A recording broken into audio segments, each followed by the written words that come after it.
Hello friends, mission master by Deepak के YouTube platform पर आप सभी का बहुत बहुत स्वागत है।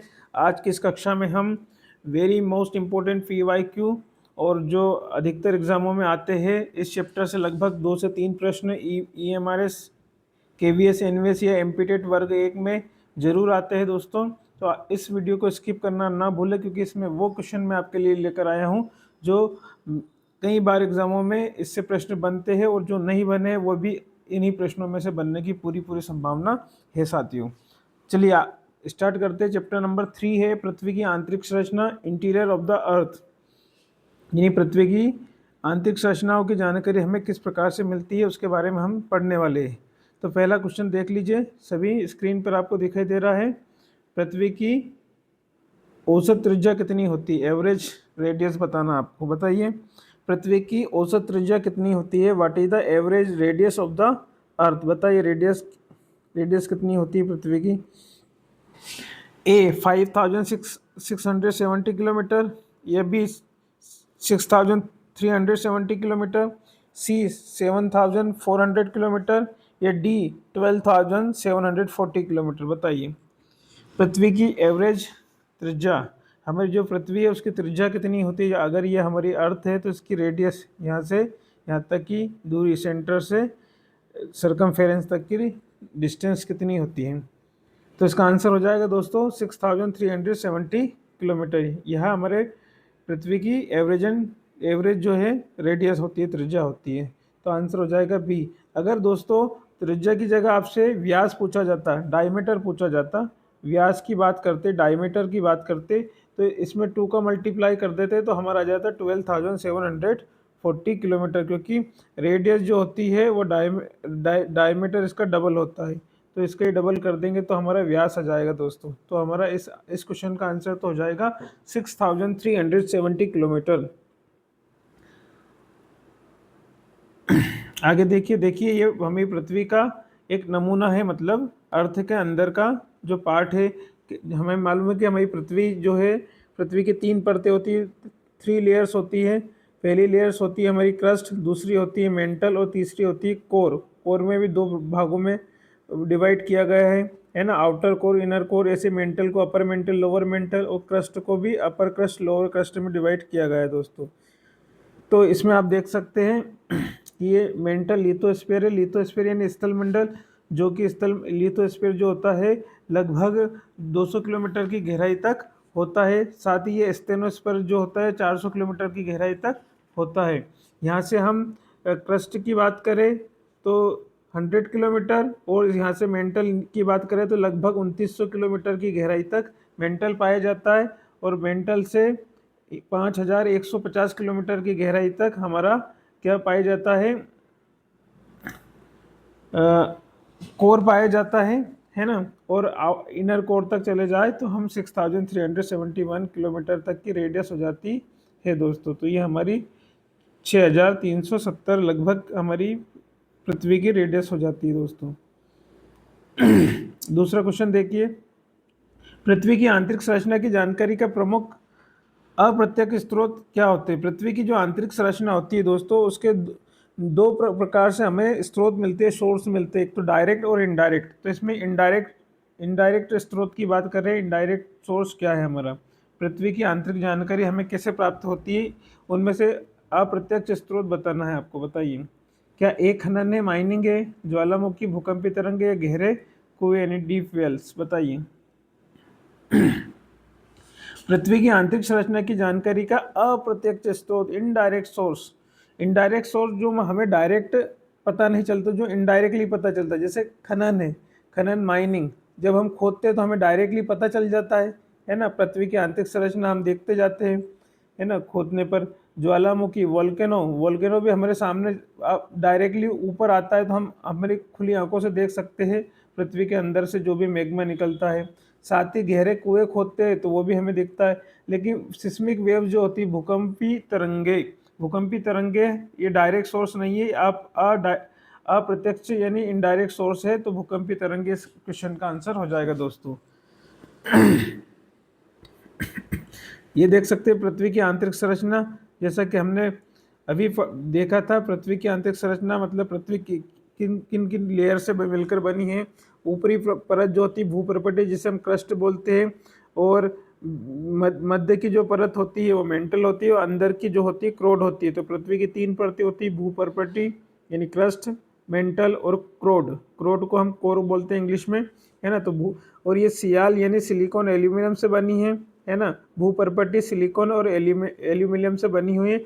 एडवर्ड स्वेज महोदय ने इसका जो है वर्गीकरण किया था, क्लासिफिकेशन सियाल, सीमा और नीफे के रूप में किया था दोस्तों। तो सियाल ऊपरी परत थी, सीमा यानी सिलिकॉन मैग्नीशियम, और नीफे मतलब निकिल और फेरस, है ना। तीनों एडवर्ड स्वेज ने बताई थी। तो भूपर्पटी पृथ्वी की आंतरिक संरचना है।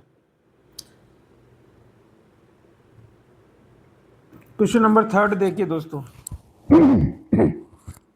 बताइए निम्न में से प्रत्यक्ष स्रोत कौन सा है। Which of the following is a direct source. पृथ्वी की आंतरिक संरचना जानने का डायरेक्ट सोर्स कौन सा है बताइए। डायरेक्टली भूकंपी तरंगे, बताइए सिस्मिक वेव्स, खनन माइनिंग, गुरुत्वाकर्षण यानी ग्रेविटेशनल फोर्स, या डी चुंबकीय तरंगे मैग्नेटिक फील्ड, बताइए। अब प्रत्यक्ष स्रोत पूछा दोस्तों डायरेक्ट, तो डायरेक्ट में हम देखते हैं माइनिंग जो है डायरेक्ट स्रोत है, यानी खनन करते हैं हम, कुछ भी गहरे कुएं वगैरह कुछ भी माइनिंग करते खोदते हैं, तो वो डायरेक्ट सोर्स में आता है। बाकी भूकंपी तरंगे जो है वह इनडायरेक्ट है। ग्रेविटेशनल फोर्स, चुंबकीय तरंगे, ये सभी इनडायरेक्टली हैं। केवल खनन जो है इस क्वेश्चन का आंसर हो जाएगा दोस्तों माइनिंग डायरेक्ट सोर्स है। क्वेश्चन नंबर 4 पर आ जाइए। बताइए निम्न विश्व की सबसे गहरी खान कहाँ स्थित है ना। Where is the deepest mine in the world located. विश्व में सबसे गहरी खान कहाँ पर स्थित है, माइंस, बताइए। ए कनाडा में, बी दक्षिण अफ्रीका यानी साउथ अफ्रीका, सी ऑस्ट्रेलिया, डी रूस यानी रसिया, बताइए कहाँ पर होगी।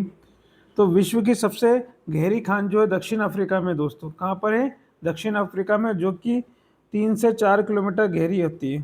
3 से 4 किलोमीटर गहरी है ना, डीपेस्ट है, 3 से 4 किलोमीटर गहरी है ना दोस्तों। क्वेश्चन नंबर 5 पे आ जाइए। कई बार एग्जामों में पूछा गया दोस्तों ये प्रश्न, देख लिए ये क्वेश्चन देखिए। आर्कटिक महासागर का जो कोला क्षेत्र है उसकी अधिकतम गहराई कितनी है। आर्कटिक क्वेश्चन में पहली बात तो ये कि आपको ये याद रखना कि आर्कटिक क्वेश्चन में एक कौन सा क्षेत्र है, कोला क्षेत्र है, और उसकी गहराई की बात इसमें पूछी जा रही है कि what is the maximum depth of the Arctic Kola super deep borehole, बताइए। 8 किलोमीटर, 10 किलोमीटर, 12 किलोमीटर, या डी 15 किलोमीटर। आर्कटिक महासागर के कोला क्षेत्र की अधिकतम गहराई बताइए। आंसर हो जाएगा दोस्तों 12 किलोमीटर, है ना। आर्कटिक महासागर का जो कोला क्षेत्र है उसमें विश्व का सबसे गहरा प्रभेदन किया गया, डीप होल किया गया है, जो कि 12 किलोमीटर है दोस्तों। क्वेश्चन नंबर 6 पर आ जाइए।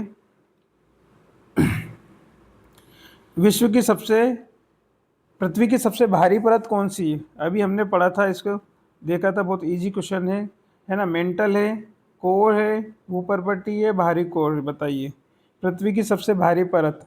तो पृथ्वी की सबसे भारी परत हम बहुत इजी है, भूपर्पटी क्रस्ट है ना। अपर लेयर ऑफ द अर्थ है ये भूपर्पटी, आंसर हो जाएगा सी। ये देख सकते हैं पृथ्वी की आंतरिक संरचना, है ना। ये जो कि पृथ्वी की सबसे भारी परत कौन सी होती है, क्रस्ट होती है हमारी, क्रस्ट। ये क्रस्ट हमारी, और दूसरी मेंटल होती है, और तीसरी क्या होती है हमारी, क्रोड होती है ना। और भारी क्रोड के साथ तरल, आंतरिक क्रोड ठोस। क्वेश्चन नंबर 7 पर आ जाइए दोस्तों। 7 का आंसर बताइए क्या हो जाएगा। बाह्य कोर यानी आउटर कोर की अवस्था क्या है। What is the state of the outer core. Outer core जो है वो कैसा है ना। भारी क्रोड कैसा है, ठोस है, द्रव है, गैस है, या प्लाज्मा है, बताइए भारी क्रोड की अवस्था क्या है। तो अभी हमने देखा इस डायग्राम में कि भारी जो क्रोड है हमारा कैसा है दोस्तों, द्रव अवस्था में, लिक्विड फॉर्म में, है ना। इस चित्र में भी आपको, पिक्चर्स में भी आपको ऊपर दिखाई दे रहा होगा कि जो आउटर कोर है हमारा, है ना, भारी क्रोड है, जो कि दिख रहा है आपको, तरल है यानी लोहा, ये तरल लिख रखा है, लोहा तो अलग हटाओ, है ना, तो तरल है। और आंतरिक क्रोड जो कि निकिल और फेरस से मिलकर बना हुआ दोस्तों, है ना, निकिल और फेरस से मिलकर बना हुआ है, जो कि भारी धातु है। तो आंतरिक क्रोड कैसे हमारे, ठोस है, और भारी क्रोड कैसा है, तरल अवस्था में, लिक्विड फॉर्म में है दोस्तों। क्वेश्चन नंबर, ये हो गया भारी कोर की द्रव अवस्था, आंसर हो गया हमारा। क्वेश्चन नंबर 8 बताइए, तरंगों से क्वेश्चन आ गए, वेव से संबंधित। एज तरंगे किस माध्यम से नहीं गुजरती हैं? As waves can not travel through, किससे नहीं गुजरती है बताइए? एज तरंगे क्या ठोस से नहीं गुजरती है, द्रव से, चट्टान से, कि धातु से? बताइए, एज तरंगे किससे नहीं, किस माध्यम से नहीं गुजरती है?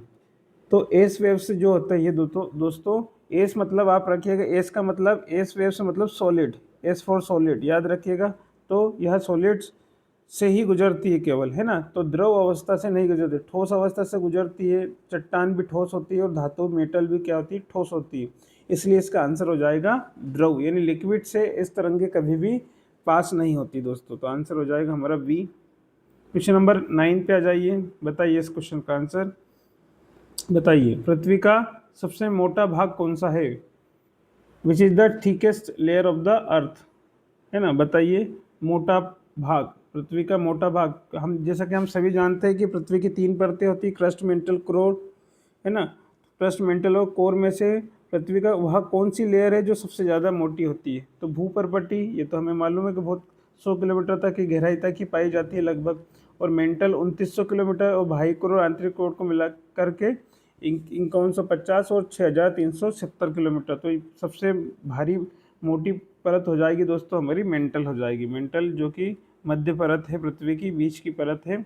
आंसर हो जाएगा मेंटल। असर्शन रीजन से संबंधित क्वेश्चन है दोस्तों, बताइएगा क्या आंसर हो सकता है। असर्शन रीजन क्वेश्चन है आपके सामने। असर्शन कथन दिया गया है, पृथ्वी के केंद्र तक सीधे पहुंचना संभव नहीं है ना। ये कथन है दोस्तों आपका। It is not possible to reach the centre of the earth directly, पृथ्वी के अंदर तक डायरेक्टली हम नहीं पहुंच सकते। अब ये कारण दे रहे, रीजन दे रहे, क्योंकि पृथ्वी के अंदर तापमान और दाब बहुत अधिक है ना। Temperature and pressure inside the earth are very high. बताइए क्या ए और आर दोनों सही है? बताइए, ए और आर दोनों सही है या आर ए की सही व्याख्या करता है, सही करेक्ट एक्सप्लेनेशन करता है क्या स्टेटमेंट की रीजन, है ना। या ए आर दोनों सही है और आर ए की सही व्याख्या नहीं करता है? सी, ए सही है परंतु आर गलत है, आर सही है परंतु ए गलत है। बताइए कौन सा आंसर हो जाएगा। तो दोस्तों असर्शन क्या कह रहा है, कथन बोल रहा है कि पृथ्वी के केंद्र तक सीधे पहुंचना संभव नहीं। बिल्कुल बिल्कुल सही है दोस्तों, पृथ्वी के केंद्र तक डायरेक्टली कोई भी नहीं पहुंच सकता है, क्योंकि दक्षिण अफ्रीका में भी 3-4 किलोमीटर गहरी माइंस खोदी गई, बस उससे ज़्यादा नहीं जा पाए थे हम, है ना। और उसके बाद में जो आर्कटिक के कोला क्षेत्र में 12 किलोमीटर तक ही हम अंदर माइंस कर पाए थे, उससे गहरा प्रभेदन हम डीप होल नहीं कर पाए थे। क्यों नहीं कर पाए? क्योंकि पृथ्वी के अंदर तापमान और दाब क्या हो जाते, हाई होने लगते। तो ये बिल्कुल सही है, ए और आर दोनों सही है, तथा जो रीज़न है वो असर्शंस यानी कथन की पूरी तरीके से सही एक्सप्लेनेशन करता है, सही व्याख्या करता है। तो आंसर हो जाएगा दोस्तों हमारा ए, आंसर हो जाएगा ए। क्वेश्चन नंबर 11 बताइए, असर्शन रीजन से संबंधित ये भी दूसरा क्वेश्चन है।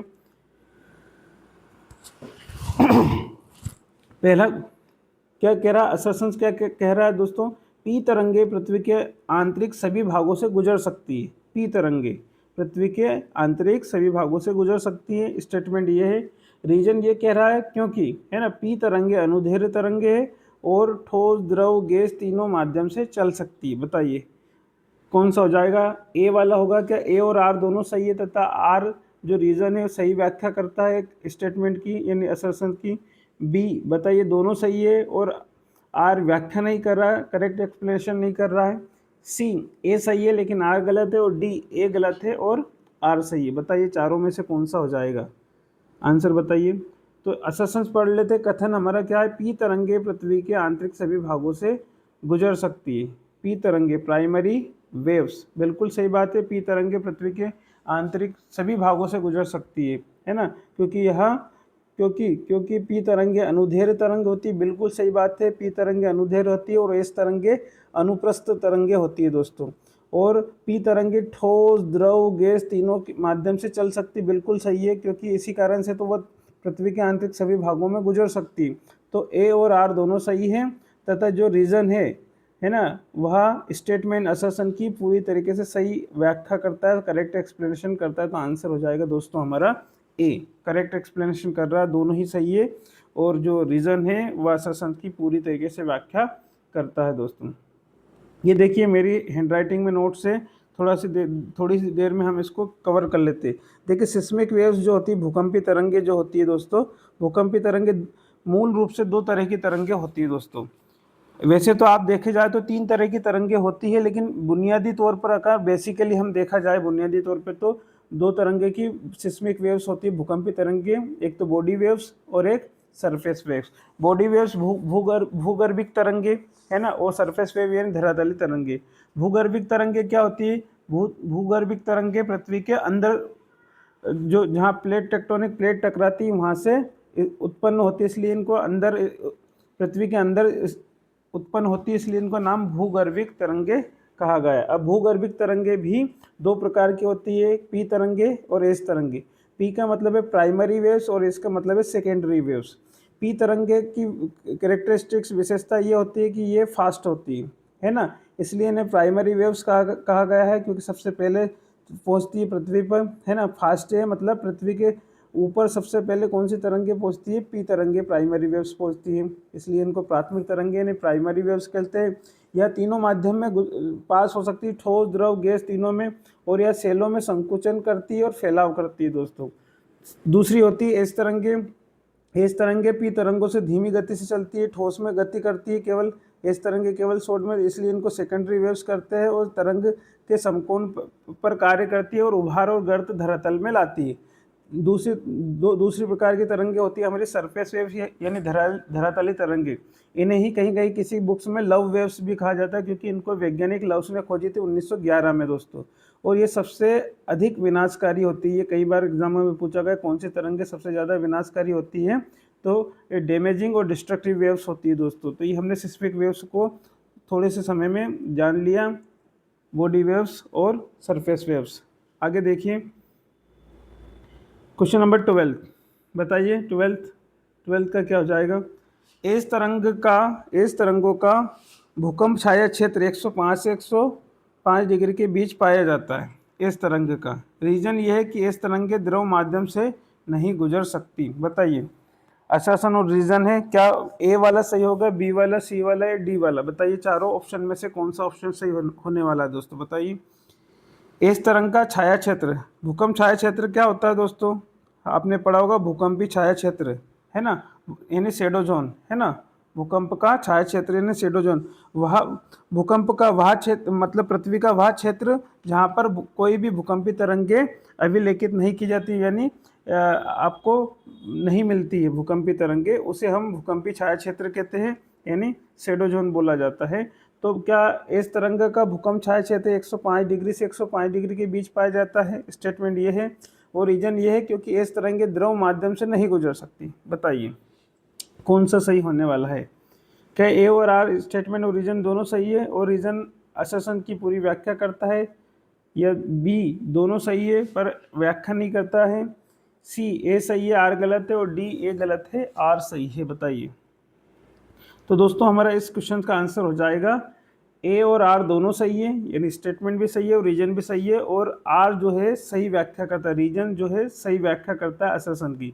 देखो एस तरंग का जो भूकंपी छाया क्षेत्र होता है ना दोस्तों, एस तरंग का भूकंपी छाया क्षेत्र 105 डिग्री से 105 डिग्री के बीच पाया जाता है दोस्तों।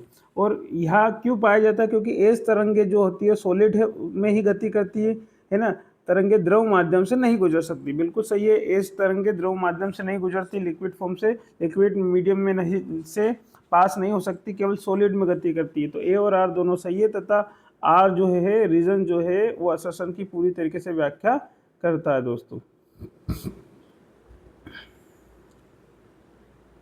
अगला देखिए क्वेश्चन नंबर 13 का आंसर बताइएगा। असर्शन सतही तरंगे यानी सरफेस वेव्स जो होती है दोस्तों, अभी हमने पढ़ी थी सरफेस वेव्स यानी धरातली तरंगे भी कहते हैं। सतही तरंगे भूगर्भी तरंगे यानी बॉडी वेव्स की तुलना में अधिक विनाशकारी होती है। बताइए क्या सही है असर्शन? है ना। जो सतही तरंगे सरफेस वेव्स होती है बॉडी वेव्स की तुलना में, यानी भूगर्भीय तरंगों की तुलना में अधिक विनाशकारी होती है। स्टेटमेंट ये है, रीजन ये है कि इनका आयाम एम्पलीट्यूड जो होता है वो अधिक होता है और ये पृथ्वी की सतह पर चलती है। बताइए क्या हो जाएगा आंसर। तो ये स्टेटमेंट बोल रहा है दोस्तों, सतही तरंगे यानी सरफेस वेव्स, यानी जिसे हम धरातली तरंगे भी कहते हैं, वो भूगर्भीय तरंगों की तुलना में अधिक विनाशकारी, डैमेजिंग होती है, डिस्ट्रक्टिव होती है। बिल्कुल सही बात है, असर्शन सही है ना। अब रीजन क्या बोल रहा है कि इनका आयाम एम्पलीट्यूड अधिक होता है, बिल्कुल इनका एम्पलीट्यूड अधिक होता है और ये पृथ्वी की सतह पर यानी सतह पर चलती है, इसलिए धरातली तरंगे कहते हैं। तो ए और आर दोनों सही है और आर ए की सही व्याख्या करता है। आंसर हो जाएगा हमारा ए दोस्तों। नेक्स्ट क्वेश्चन देखिए, ये देख रहे हैं आप चित्र में, है ना। जो धरातली तरंगे यानी सरफेस वेव से उनका एम्पलीट्यूड कितना ज़्यादा है ना, इसीलिए है ना ये ज़्यादा डैमेजिंग होती है, डिस्ट्रक्टिव होती है ना। और पी तरंगे, इस तरंगे जो बॉडी वेव से, इनका एम्पलीट्यूड बहुत कम होता है ना दोस्तों। नेक्स्ट क्वेश्चन देखिए, क्वेश्चन नंबर 14। क्वेश्चन नंबर 14, गुरुत्वाकर्षण बल यानी ग्रेविटेशनल फोर्स जो है भूमध्य रेखा पर कैसा होता है, इक्वेटर पर कैसा होता है। Gravitational force at the equator is कैसा होता है, अधिक होता है, हायर होता है, या कम होता है, या समान होता है, या बहुत अधिक होता है, वेरी हाई होता है। बताइए गुरुत्वाकर्षण बल भूमध्य रेखा पर कैसा होता है। तो आंसर हो जाएगा दोस्तों, ग्रेविटेशनल फोर्स जो होता है भूमध्य रेखा पर क्या होता है, कम होता है, लोअर होता है ना। जो ग्रेविटेशनल फोर्स जो होता है हमारी भूमध्य रेखा यानी 0 डिग्री, जिसे हम भूमध्य रेखा, इक्वेटर या विषुवत रेखा भी बोलते हैं, वहाँ पर ग्रेविटेशनल फोर्स का मान लगभग 0 के बराबर होता है, यानी कम होता है। और जो पोल होते हैं, नॉर्थ पोल और साउथ पोल, इन पर अधिक होता है दोस्तों, है ना। तो ये याद रखिएगा, ग्रेविटेशनल फोर्स का मान इक्वेटर पर क्या होता है, कम होता है, लगभग 0 के समान होता है। क्वेश्चन नंबर 15 बताइए। क्वेश्चन नंबर 15, अप्रत्यक्ष स्रोतों से यानी इनडायरेक्ट सोर्सेज जो है से पृथ्वी के बारे में जानकारी कैसे मिलती है ना। कैसे मिलती है, चट्टानों का प्रत्यक्ष अध्ययन करके, भूकंपीय तरंगों का अध्ययन करके यानी स्टडी ऑफ सिस्मिक वेव से, या खनन से, या ज्वालामुखी लावा से। अप्रत्यक्ष स्रोत बताना है हमें। अप्रत्यक्ष स्रोत से पृथ्वी के बारे में जानकारी कैसे मिलती है, यानी आपको अप्रत्यक्ष स्रोत को चुनना है, इसमें से सीधी सी बात है। अप्रत्यक्ष स्रोत कौन सा है, तो ज्वालामुखी जो है डायरेक्ट है ना, ये तो प्रत्यक्ष है। खनन भी डायरेक्ट है। चट्टानों का प्रत्यक्ष अध्ययन करना ये भी है, लेकिन सिस्मिक वेव जो हमने पढ़ी, भूकंपीय तरंगों का अध्ययन, यह जो है दोस्तों, यह अप्रत्यक्ष स्रोत है ना। तो अप्रत्यक्ष स्रोतों से पृथ्वी के बारे में जानकारी कैसे मिलती है, भूकंपीय तरंगों का अध्ययन से। क्वेश्चन नंबर 16 देख लीजिए, भूकंप का मुख्य कारण क्या है। भूकंप का मुख्य कारण क्या है, the main Qs of the earthquake is. भूकंप क्यों आते हैं, इसका मेन रीज़न क्या है, क्या वर्षा है, रेन है, वायुदाब यानी एयर प्रेशर है, ये प्लेटों की गति है, तापमान में कमी। बताइए आंसर क्या होगा। तो भूकंप का मुख्य कारण दोस्तों प्लेटों की गति है, यानी मूवमेंट ऑफ टेक्टोनिक प्लेट्स, है ना। जो कि मैकेंजी पार्कर और मॉर्गन ने बताया था कि प्लेटें संचरण करती है, जिस कारण से उनकी जो प्लेटें टकराती है, दो प्लेटें आपस में अपसारी गति करती है, यानी कन्वर्जन डाइवर्जन करती है, तो भूकंप आते हैं। क्वेश्चन नंबर 17 आंसर बताइए जल्दी से। भूकंप में ऊर्जा किस रूप में बाहर निकलती है। Energy during an earthquake is release in the form of, बताइए, लाइट के फॉर्म में यानी प्रकाश में, बी ध्वनि, सी भूकंपी तरंगे सिस्मिक वेव्स, या चुंबकीय तरंगे। भूकंप में ऊर्जा, तो हम देखते हैं कि भूकंप में जो ऊर्जा विमुक्त होती है दोस्तों, बाहर निकलती है जो एनर्जी, वह सिस्मिक वेव्स के रूप में निकलती है, ना कि ध्वनि, ना प्रकाश, ना ही चुंबकीय तरंगे। आंसर हो जाएगा हमारा दोस्तों सी। क्वेश्चन नंबर 18 देखिए दोस्तों, पी तरंगे किस प्रकार की तरंगे है। अभी हमने बात भी करी थी, क्या अनुप्रस्थ है, ट्रांसवर्स है, अनुदैर्घ्य यानी लॉन्गिट्यूडनल है, या सतही सरफेस है, या विद्युत यानी इलेक्ट्रिक है। बताइए आंसर क्या होगा। पी तरंगे दोस्तों ट्रांसवर्स वेव्स है, अनुप्रस्थ वेव्स, सॉरी अनुप्रस्थ नहीं, अनुदैर्घ्य वेव्स है, अनुदैर्घ्य लॉन्गिट्यूडनल वेव्स है। एस तरंगे कैसी होती है दोस्तों, एस तरंगे जो होती है हमारी, एस वेव्स जो होती है अनुप्रस्थ होती है, तो इस क्वेश्चन का आंसर हो जाएगा दोस्तों हमारा बी, अनुदैर्घ्य तरंग यानी लॉन्गिट्यूडनल पी तरंगे। नेक्स्ट क्वेश्चन 19वां देखिए, भूकंपी तरंगों के आगमन के समय से क्या ज्ञात होता है? जब भूकंपी तरंगे आती है यानी अराइवल होती है ना सिस्मिक वेव्स, तो उनसे क्या डिटरमाइन होता है बताइए? क्या वेदर होता है, मौसम? बताइए। मौसम होता है, भूकंप का केंद्र या समुद्र की गहराई या तापमान, टेम्परेचर? बताइए। तो भूकंपी तरंगों के आगमन के समय क्या ज्ञात होता है? तो दोस्तों भूकंप का केंद्र पता चलता है, एपिसेंटर, यानी समुद्र की गहराई नहीं पता चलती, तापमान भी नहीं और मौसम भी, वेदर भी नहीं होगा। तो आंसर हो जाएगा समुद्र नहीं, भूकंप का केंद्र, एपिसेंटर। यानी भूकंप का एपिसेंटर मतलब मूल कहाँ कहाँ पर भूकंप आया है ना, 90 डिग्री पर आता है ना, सीधा डायरेक्ट एपिसेंटर ऊपर होता है ना। नेक्स्ट क्वेश्चन देखिए, क्वेश्चन नंबर 20। बताइए क्वेश्चन, पृथ्वी के अंदर तापमान और दाब किसके साथ बढ़ते हैं? Temperature and pressure increase with अक्षांश यानी लेटीट्यूड, बी ऊंचाई एल्टीट्यूड, सी गहराई डेप्थ, या डी वर्षा रेनफॉल?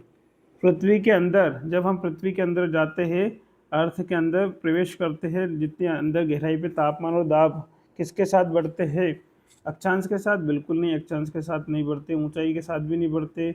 पृथ्वी के अंदर जितनी गहराई में हम दोस्तों जाते हैं, तापमान यानी टेम्परेचर और प्रेशर बढ़ते जाते हैं, तो गहराई के साथ में। आंसर हो जाएगा हमारा सी। नेक्स्ट क्वेश्चन देखिए दोस्तों, क्वेश्चन नंबर 21। बताइए, ज्वालामुखी उद्गार यानी वोल्केनो इरप्शन जो होता है, ये किस प्रकार का स्रोत है? डायरेक्ट है, इनडायरेक्ट है, या आर्टिफिशियल है, या केमिकल है? बताइए। प्रत्यक्ष, अप्रत्यक्ष, कृत्रिम या रासायनिक? बताइए जल्दी, क्या होने वाला आंसर इसका? ज्वालामुखी उद्गार यानी वोल्केनो इरप्शन। जब वोल्केनिक इरप्शन होता है तो हम उसको डायरेक्टली देख सकते हैं दोस्तों, है ना। जब मैग्मा पृथ्वी की सतह पर आता है, जब लावा आ जाता है अंदर, अंदर का मैग्मा लावा पृथ्वी की सतह पर आता है, तो वो प्रत्यक्ष रूप से देखा जा सकता है, यानी वोल्केनो इरप्शन प्रत्यक्ष स्रोत है पृथ्वी की आंतरिक संरचना जानने का। क्वेश्चन नंबर 22 बताइए, असर्शन रीजन वाला क्वेश्चन है दोस्तों, असर्शन रीजन वाला क्वेश्चन 22 बताइए। क्वेश्चन का आंसर बताइए। एज तरंगे भारी कोर से नहीं गुजरती हैं। जो एज तरंगे होती है, सॉलिड वेव्स जिसे हम बोलते हैं, सेकेंडरी वेव्स भी है ना। एज तरंगे भारी कोर से नहीं गुजरती है। रीजन ये है कि भारी कोर द्रव अवस्था में है। रीजन ये बता रहा है कि भारी क्रोड जो है हमारा द्रव अवस्था में है। तो एज तरंगे भारी क्रोड से नहीं गुजरती, बिल्कुल सही है, असर्शन बिल्कुल सही है दोस्तों, है ना। क्योंकि एज वेव्स जो होती है वह भारी क्रोड से नहीं गुजरती, क्योंकि भारी क्रोड जो है हमारा कैसा, तरल अवस्था में होता है। हमने अभी ऊपर देखा है वीडियो में, जो भारी क्रोड होता है वो तरल अवस्था में है, इसलिए इस तरंगे वहाँ से नहीं गुजर सकती है ना। क्योंकि इस तरंगे केवल सॉलिड में ही पास हो सकती है, गति करती है। भारी क्रोड द्रव अवस्था में बिल्कुल सही है, इसी कारण तो नहीं गुजर सकती, है ना। इसलिए आंसर हो जाएगा ए और आर दोनों सही है, तथा आर ए की सही व्याख्या करता है। आंसर हो जाएगा हमारा ए दोस्तों। नेक्स्ट क्वेश्चन देखिए, क्वेश्चन नंबर 23। पी तरंगों का छाया क्षेत्र, यानी फिर वही शेडो जोन से आ गया है ना। पी तरंगों का छाया क्षेत्र, भूकंपी छाया क्षेत्र जो होता है, किस कोणीय दूरी के बीच पाया जाता है? मोस्ट इंपोर्टेंट क्वेश्चन है दोस्तों, कई बार एग्जाम में पूछा गया है ना। 90 डिग्री से 120 डिग्री, 100 से 140 डिग्री, या 105 से 145 डिग्री के बीच, या 120 डिग्री से 160 डिग्री के बीच में होता है? बताइए। पी तरंग का छाया क्षेत्र पूछ रहा है दोस्तों। पी वेव्स, जो पी वेव्स होती है उनका जो छाया क्षेत्र होता है वो किस के बीच में होता है, किस डिग्री के बीच में? तो आंसर हो जाएगा दोस्तों हमारा 105 डिग्री से 145 डिग्री, 105 टू 145 डिग्री के बीच में पी तरंगों का छाया क्षेत्र यानी शेडो जोन होता है ना। आंसर हो जाएगा सी। इस डायग्राम में देख लीजिए, जैसे पी तरंग का छाया क्षेत्र KVS में क्वेश्चन पूछा गया दोस्तों, ये ना किताब का कटिंग है। ये पी तरंग का जो छाया क्षेत्र है, जो आपको दिख रहा है ये वाला, है ना, जो पी तरंग का छाया क्षेत्र, क्योंकि यहाँ पे भूकंपी तरंगे नहीं प्राप्त हो रही है। और ये 105 से 145 के बीच है दोस्तों, 105 से 145 के बीच में। तो पी तरंग का छाया क्षेत्र जो होता है वह हमारा 105 टू 145 के बीच में होता है दोस्तों। क्वेश्चन नंबर 25 बताइए, 25 का आंसर बताइए जल्दी से। एस तरंगे 105 डिग्री के बाद क्यों नहीं पाई जाती है? हमने अभी देखा है कि एस तरंगे जो होती है सॉलिड वेव्स, यानी 105 डिग्री के बाद क्यों नहीं पाई जाती है? क्यों नहीं पाई जाती है? क्योंकि मेंटल ठोस है। बिल्कुल गलत है, मेंटल ठोस नहीं है। बाहरी कोर द्रव है, क्रस्ट पतली है, या तापमान कम है? बताइए क्या आंसर हो जाएगा इसका।